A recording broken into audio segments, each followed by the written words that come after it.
What if today we could peer 140,000 years into the past and uncover the true beginnings of Neanderthals and their uncanny kinship with us?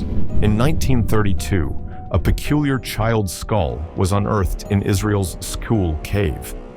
Misclassified at the time, this skull is now believed to belong to a Homo sapiens Neanderthal hybrid, reaching across the chasm of species distinction far earlier than scientists ever imagined.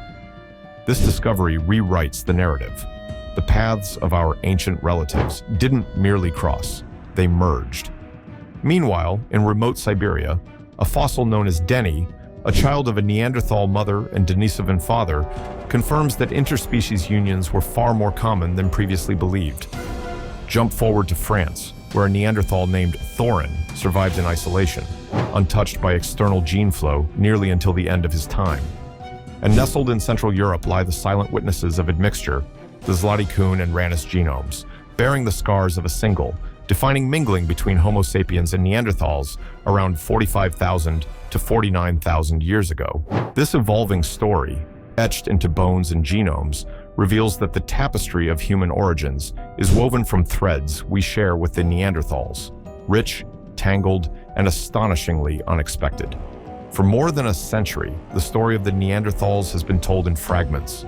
Bones scattered across caves in Europe and Asia, stone tools buried in ancient sediments, and the faint echoes of DNA preserved in our own genomes. All these clues have offered glimpses of who they were. Yet, despite decades of study, the real origin of Neanderthals has remained elusive. Were they a distinct species born in isolation?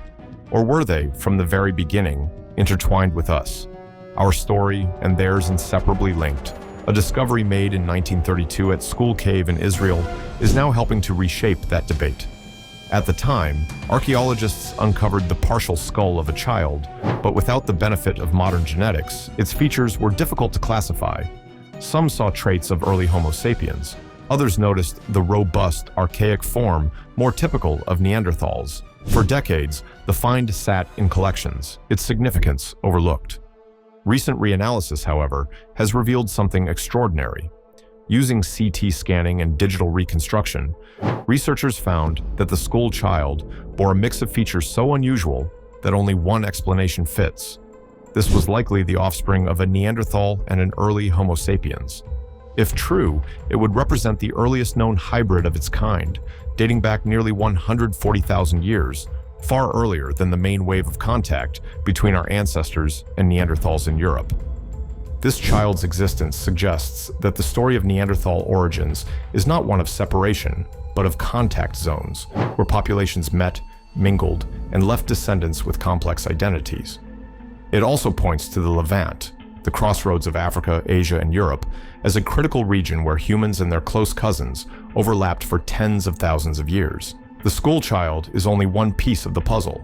Other discoveries, from the Denisovan hybrid known as Denny in Siberia to the isolated Neanderthal lineage in France nicknamed Thorin, all add layers to a story that is far richer than once imagined. Together, these finds challenge our old picture of Neanderthals as a separate branch, and instead place them within a shared human saga, one that stretches across continents and deep into our genetic past. The Levant has long been recognized as a gateway between continents, a place where populations met and exchanged both culture and genes. Among its many caves, Skul stands out. Excavated in the early 20th century, it yielded human remains that were puzzling from the start. Some skeletons resembled early modern humans, while others bore archaic traits. At the time, the variation was explained as either evolutionary transition or simple population diversity. But modern technology has reopened the case, and the child's skull once buried in those deposits is now forcing a re-evaluation. High-resolution CT scanning and 3D analysis revealed that the Skul child was neither fully Homo sapiens nor fully Neanderthal. Instead, the features fell neatly in between.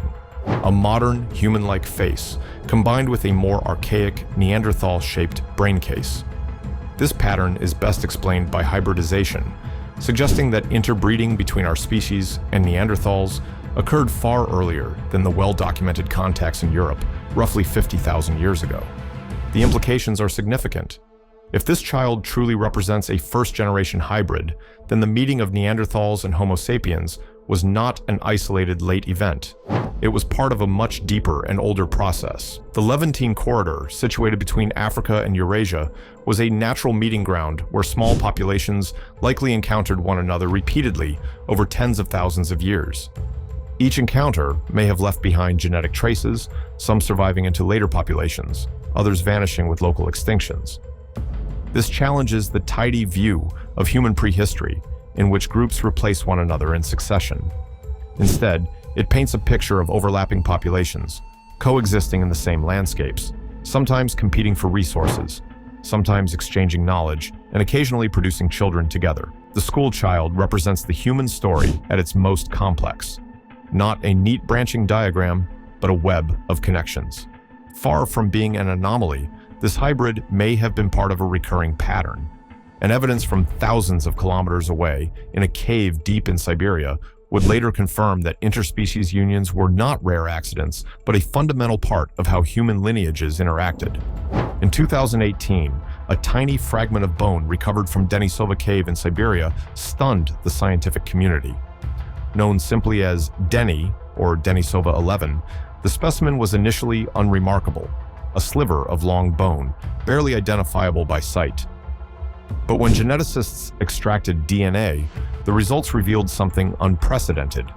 This young individual, who lived about 90,000 years ago, was the direct child of a Neanderthal mother and a Denisovan father.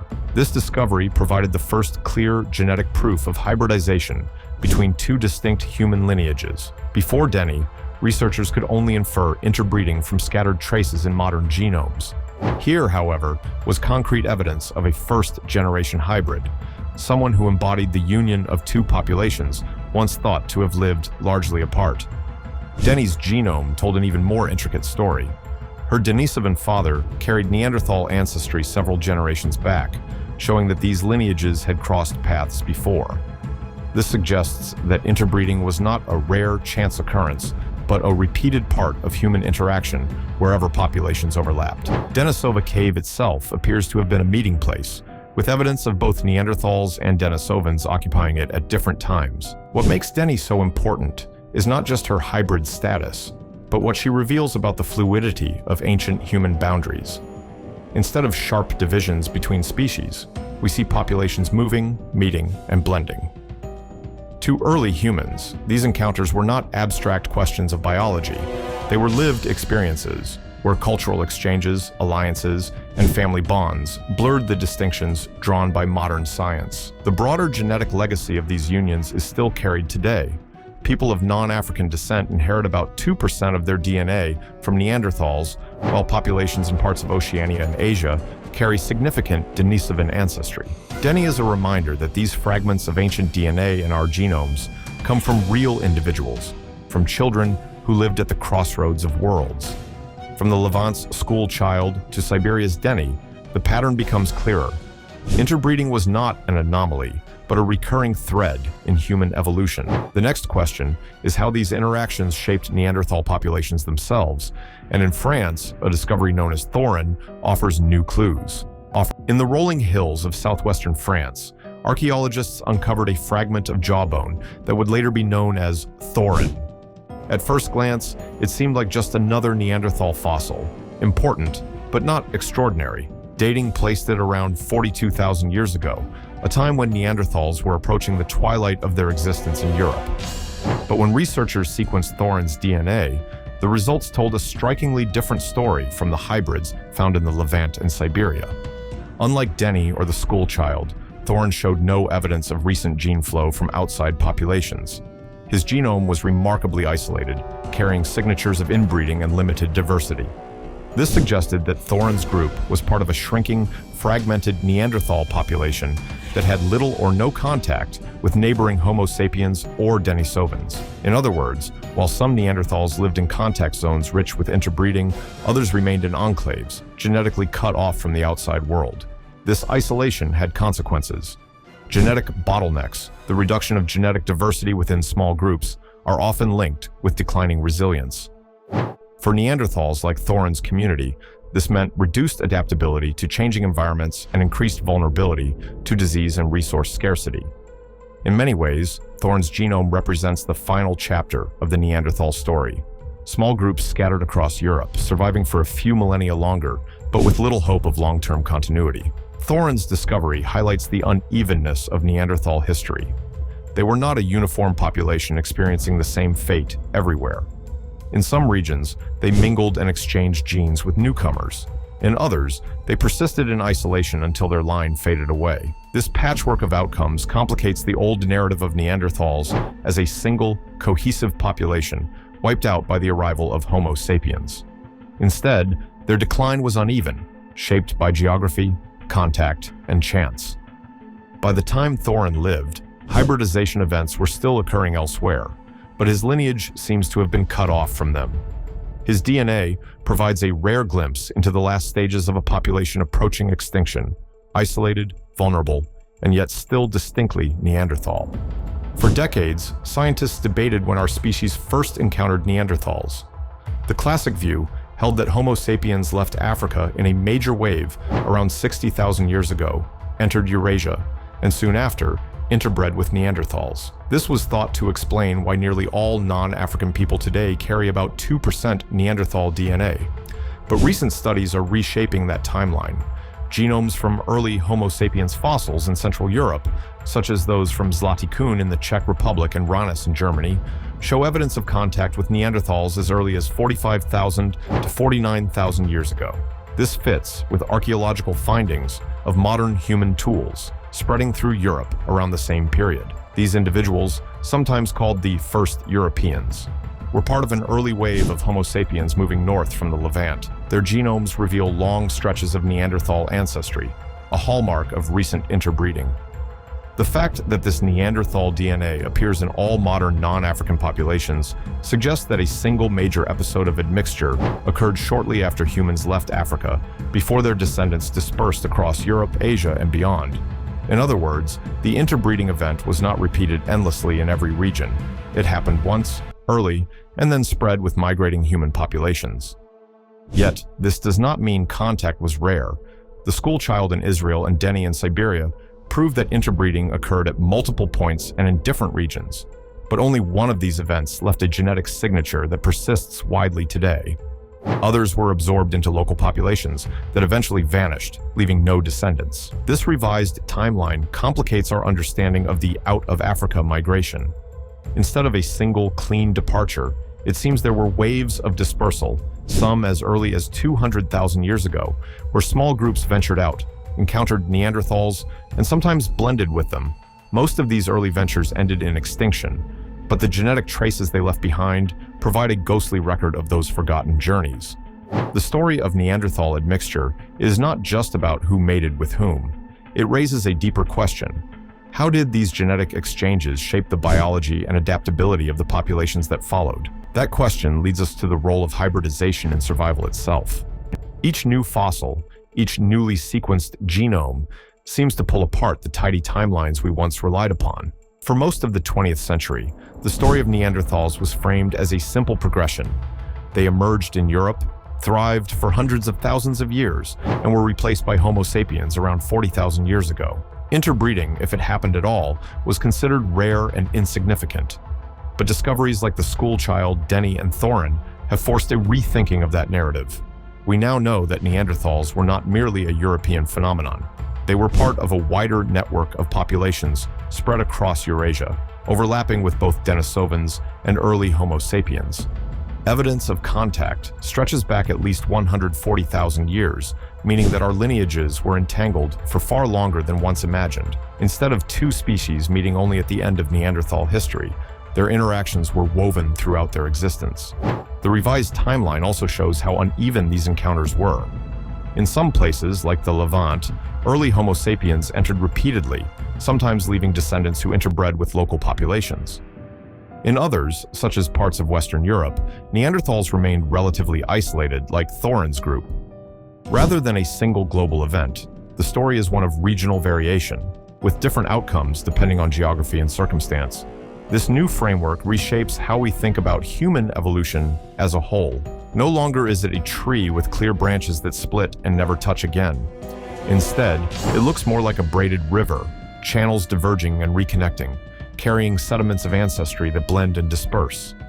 Hybrids like the school child or Denny are not exceptions to the rule, but reminders of how porous the boundaries between populations really were.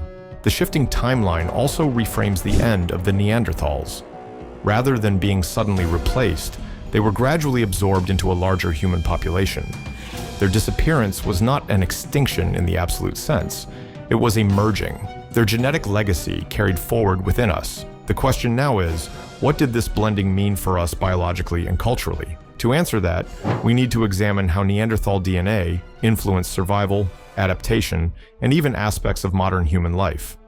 When we talk about interbreeding between Homo sapiens and Neanderthals, it's easy to focus on numbers and percentages. The 2% of Neanderthal DNA carried by non-African populations, or the varying amounts of Denisovan ancestry in Asia and Oceania. But these genetic fragments are not abstract. They shape the biology of our ancestors, and in some cases, continue to affect us today. Studies of modern genomes have revealed that Neanderthal DNA influenced traits ranging from immune responses to skin and hair characteristics. For instance, certain Neanderthal gene variants improved resistance to pathogens, giving Homo sapiens an advantage as they entered new environments. Other variants influenced keratin production, which may have helped early humans adapt to colder climates by strengthening skin and hair. Yet not all inherited traits were beneficial. Some Neanderthal-derived genes are linked with conditions like type 2 diabetes, depression, and nicotine addiction. Hybridization, in other words, carried trade-offs, advantages in survival alongside lingering health risks. The cultural implications are harder to trace, but equally important. Archaeological evidence shows that Neanderthals were capable toolmakers, producing stone implements, pigments, and even symbolic artifacts. Contact with Homo sapiens may have facilitated exchanges of knowledge and techniques, blurring the lines between what each group invented. In some sites, tool traditions once attributed solely to modern humans now appear to have been shared or parallel innovations. The boundary between Neanderthal and Homo sapiens culture, like their biology, was porous. The presence of hybrids also reminds us that these encounters were deeply human. The school child, Denny, and others like them were not just genetic junctions, but members of communities. Their existence suggests relationships, families, and social networks that spanned what we call species. While we may never know the cultural contexts of these unions, whether cooperative, opportunistic, or rare, they testify to a level of interaction more complex than simple competition for resources. Far from being evolutionary dead ends, Neanderthals contributed directly to who we are. Their DNA is woven into the very fabric of our biology, influencing our resilience, our vulnerabilities, and perhaps even aspects of our behavior. To fully understand the legacy of Neanderthals, we must place them not outside our story, but inside it, part of the continuum of humanity. The search for the origin of Neanderthals has brought us to a surprising realization. Their story is inseparable from our own. Once imagined as distant cousins who lived apart and disappeared without a trace, Neanderthals are now recognized as contributors to our ancestry, our biology, and our shared history. The evidence tells us that encounters between populations were not rare accidents, but recurring events. From the Levant's school child to Siberia's Denny, from the isolated Thorin lineage in France to the early admixture recorded in Central Europe, each discovery reinforces the idea of a braided human past. The boundaries between groups were never absolute. Populations moved, met, interbred, and sometimes vanished. But in the process, they left behind threads that became part of us. This new perspective reshapes not only our understanding of Neanderthals, but of evolution itself. Instead of a clear-cut sequence of species replacing one another, we see a dynamic web of contact zones, exchanges, and absorptions. Extinction, in this sense, was not the end of the Neanderthals. Their genes live on in billions of people today, influencing traits as intimate as how our immune systems work or how our bodies adapt to climate. The broader implication is a humbling one. The story of human origins is not about purity or separation, but about connection and mixture. Every fossil and genome we uncover points to the same conclusion. Human history has always been intertwined. Our survival was not achieved alone, but through interactions with other hominins who shaped us in ways we are still uncovering. As new technologies continue to extract information from ancient DNA, more surprises will come. Perhaps other hybrids remain to be identified, hidden in overlooked fossils or unexamined bones. Each will remind us that our family tree is more tangled, more interconnected, and more human than we once believed. The Neanderthals did not simply vanish. In a real sense, they endure within us.